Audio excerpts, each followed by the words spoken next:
Hello, my name is Caitlin Rodriguez Rivera, and this is my Physics 2212, Lab 1, Charge Tapes.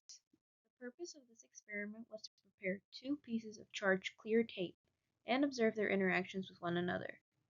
Also, to determine the excessive charge that could be found on one of these pieces. Here are also some results from my experimentation process. Some useful fundamentals included Newton's second law, which states that an object's acceleration is proportional to the net force acting on it and inversely proportional to its mass, as well as gravitational force near Earth's surface, force representing an object's weight relative to its pull towards Earth's center.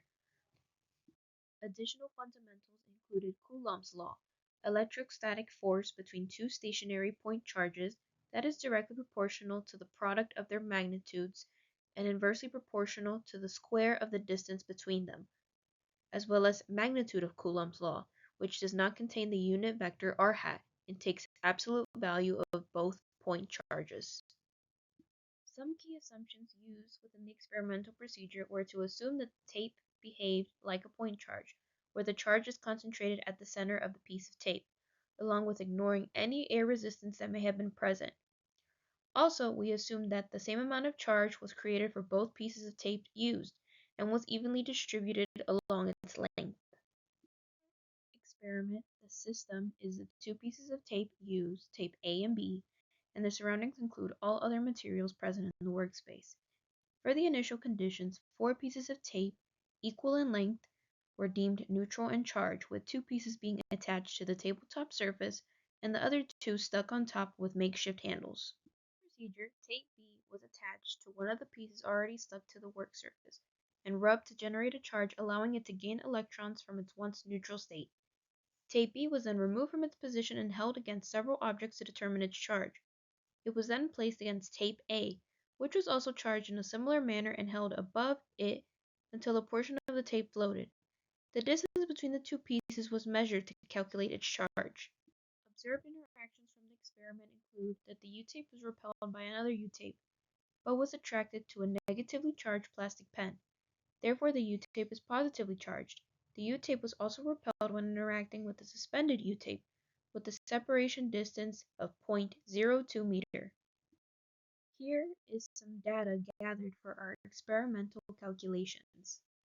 Some experimental calculations conducted included finding the gravitational force of the tape by multiplying its mass by the Earth's acceleration due to gravity. The U-tape charge was found by rearranging the net force formula using gravitational force and electric force to return the charge as seen in the formula to the right. Our deficient electrons were found by dividing our charge by the standard charge of a proton, and our ratio was calculated by dividing our deficit value by the number of atoms present on our piece of tape. Here are the constant and gravitational force components of the glow script code. Here are the electric force and its magnitude, along with some other remaining components of the glow script code. Here is the glow script model's display along with the calculations completed, which match our previously conducted calculations. In order for the suspended U-tape to float, the net force must be equivalent to 0.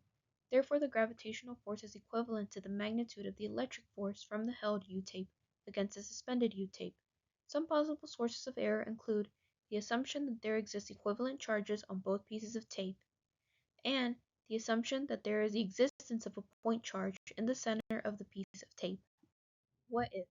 If a switch in charges had occurred, the E fields for the objects in this experiment would also change. The positively charged U-tape would become negatively charged and have an E field pointing radially inward.